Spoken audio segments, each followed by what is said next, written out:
प्रिय बच्चों, पिछली कक्षा में हमने 9वां और 10वां पद पवन दूतिका का पढ़ा था। आज हम लोग बच्चों 11वां और 12वां पद पढ़ेंगे। मैं पहले सर्वप्रथम सस्वर पदवाचन कर देती हूँ।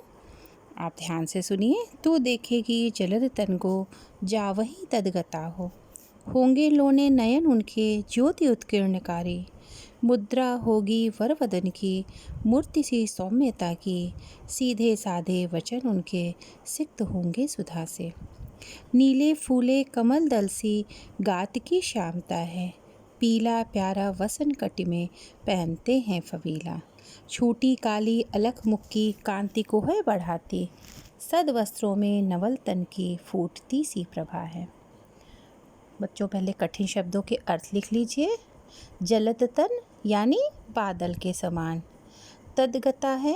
अब बादल के समान किसका शरीर है बच्चों? श्री कृष्ण का। और तदगता मतलब तल्लीन। लोने सलोने, नयन यानी आँखें, ज्योति उत्कीर्णकारी यानी प्रकाश बिखेरने वाली, मुद्रा यानी भावभंगिमा, वरवदन यानी सुंदर मुख, मूर्ति सी सौम्यता है यानी कि मूर्ति के समान उनका सौम्य मुख होगा, और सीधे साधे वचन उनके सिक्त, सिक्त मतलब सींचे हुए, सुधा यानी अमृत। फिर है गात यानी शरीर, श्यामता यानी सांवला, और वसन यानी वस्त्र, कटी यानी कमर, फवीला मतलब सुंदर, और अलग यानी लटे, बाल की जो छोटी काली अलग से अर्थ है कि बाल की जो लटे हैं उनकी कांति यानी सौंदर्य को बढ़ाती हैं, और सदवस्त्र यानी सुंदर वस्त्र, नवल यानी नया, प्रभा यानी दीप्ति। बच्चों संदर्भ वही है जिससे पूरा पहले हमने बताया था कि प्रस्तुत पद्यांश हमारी पाठ्य पुस्तक सामान्य हिंदी के काव्यांश के या काव्यांजलि के पवन दूतिका पाठ से उद्धृत है, और इसके कवि अयोध्या सिंह उपाध्याय हरिऔध हैं।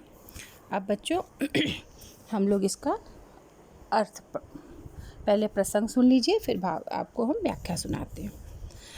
प्रसंग वही है कि राधिका पवन दूतिका को मथुरा में कृष्ण के पास भेजती हैं, तो उनकी ये पहचान बताती हैं। आप कहीं जाओगे किसी से मिलने तो उसके बारे में अब कुछ तो पहचान आपके पास होगी, तभी तो आप उससे मिलेंगे। तब वो कहती हैं कि तू देखेगी जलद तन को जावही तदगता हो। कहती हैं हे पवन, जब तुम मथुरा में पहुँचोगी तो जब तुम कृष्ण को देखोगी तो वो कैसे होंगे? बादल के समान शरीर वाले होंगे, जलद तन होंगे। जलद शब्द पहले भी आया था, मैंने आपको बताया था। जलद का अर्थ होता है बादल, तो उनका शरीर कैसा होगा?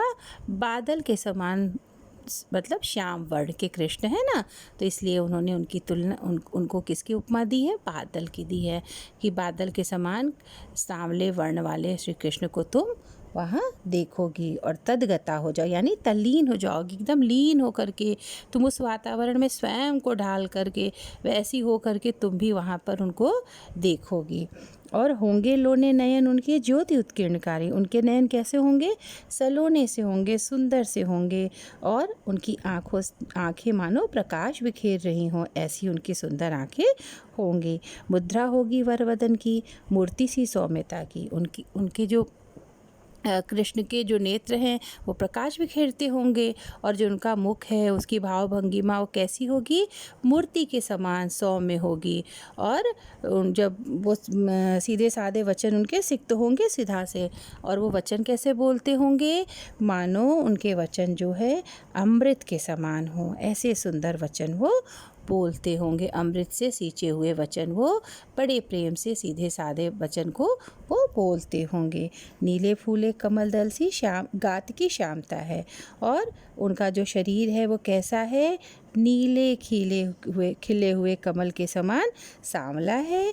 पीला प्यारा वसन कटी में पहनते हैं फवीला, वो कमर में सुंदर सा पीला वस्त्र पहनते हैं, और छोटी काली अलग मुख की कांति को है बढ़ाती, और थोड़ी सी जो अलग एक लट उनके मुख पर आती है उनके बालों की, वह उनके सौंदर्य को और बढ़ा देती है। और जो है उनका मुख जो है उससे और सुंदर दिखने लगता है। एक लट उनके मुख की शोभा में वृद्धि कर देती है और उनके सुंदर वस्त्रों से उनके रमणीय शरीर की कांति उत्कीर्ण होकर के वहाँ के वातावरण को मनोहर बना रही होगी। ऐसा तुमको दृश्य वहाँ दिखाई देगा। बच्चों, इसमें क्या है कि काव्य सौंदर्य ये है कि यहाँ राधिका ने कृष्ण की सुंदर सी आकर्षक छवि का मनोमुग्धकारी वर्णन किया है और भाषा खड़ी बोली है, अलंकार उपमा है, अनुप्रास है, रस यहाँ वियोग श्रृंगार है। और बच्चों, इसमें जो प्रश्न हैं, इसमें पुनः आपसे प्रश्न वही मैं बताऊंगी कि पद्यांश के पाठ और कवि का नाम लिखिए और पद्यांश का संदर्भ लिखिए। फिर रेखांकित अंश होंगे, कोई भी 4 लाइन ऊपर की या नीचे की, आपको मैंने पुस्तक की फ़ोटो भेज दी है, कोई भी 4 लाइन आप रेखांकित कर लीजिएगा और उस तरह से आप समझ लीजिएगा कि बोर्ड में ऐसे ही आपको व्याख्या लिखने को आएगी। फिर अगला प्रश्न हो सकता है, राधिका पवन दूतिका से किसकी पहचान बता रही हैं, किसकी बात कर रही हैं, किसके विषय में बता रही हैं। और राधिका के अनुसार पवन को किसके वचन जो है सीधे साधे लगेंगे, है ना, कौन सीधा साधा वचन बोलता होगा। और राधिका श्री कृष्ण की पहचान के लिए उनकी क्या क्या विशेषताएं पवन को बता रही हैं। इस तरह से ये 5-6 प्रश्न आपके बन रहे हैं।